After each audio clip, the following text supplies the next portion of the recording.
यात्रा पर था, मैं घूमने गया था, ये बिसाहुलाल सिंह का कहना है। लेकिन ऐसी कैसी तीर्थ यात्रा संदीप कि परिवार वालों को भी नहीं पता, वो गुम होने की रिपोर्ट लिखवा रहे हैं। बिल्कुल बड़ी हैरानी की बात है कि जो दावा कांग्रेस के लोग कर रहे हैं उनकी पकड़ में आने वाले ये विधायक वैसी बात बिल्कुल नहीं कर रहे हैं। बिसाहुलाल सिंह कांग्रेस के, निर्दलीय विधायक सुरेंद्र सिंह शेरा अब ये कहने लगे हो कि बीजेपी के लोग ने उन पर अप्रोच करने की कोशिश की थी। फोन पर तो वो अप्रोच करने की कोशिश कहते हैं, लेकिन जब वो मीडिया से सीधे मुखातिब होते हैं तब कोई बात नहीं कहते हैं। और इसी तरह के आरोप समाजवादी पार्टी और बसपा के विधायकों ने भी लगाए हैं। तो आखिर ये हो क्या रहा है? कौन सच्चा, कौन झूठा, कौन है ऐसा जो अपनी खुलेआम झूठ बोल रहा है, असत्य बात कर रहा है, भ्रम फैलाने की कोशिश कर रहा है? या कुछ समझ में नहीं आ रहा। या तो कांग्रेस के वो मंत्री हैं या फिर ये सारे वो लोग, ये वो विधायक जो अचानक से गायब थे और जब सामने आए तो अजीब बात कर रहे हैं। तो ये हैरान करने वाली तस्वीर है, कंफ्यूज करने वाली तस्वीरें हैं। शायद इन्हीं बयानों के जरिए कोई पॉलिटिकल फायदा उठाने की कोशिश कांग्रेस या ये विधायक का जरूर कर रहे हैं, जिसके मायने बाद में समझ में आएंगे।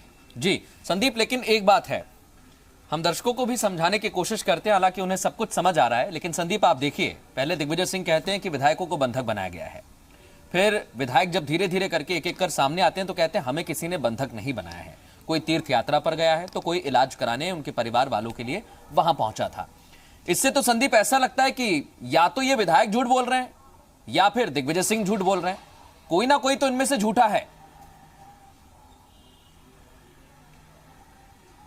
बिल्कुल मृदुल, और जो आपने एक बीच में एक लाइन कही है ना कि दर्शकों को सब समझ में आ रहा है, तो ये विधायक शायद कुछ भी कह रहे हो, चाहे मंत्री कुछ भी कह रहे हो, लेकिन सब कुछ समझ में आ रहा है।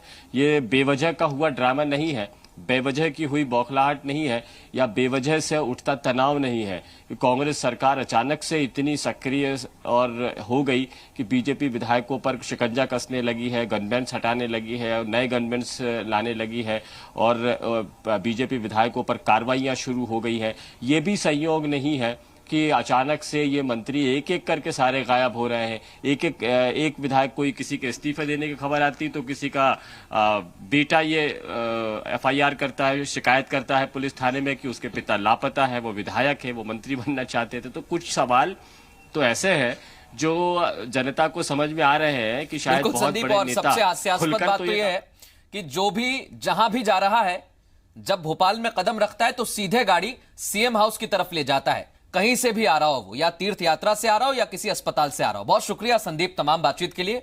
आगे बढ़ेंगे, एक बड़ी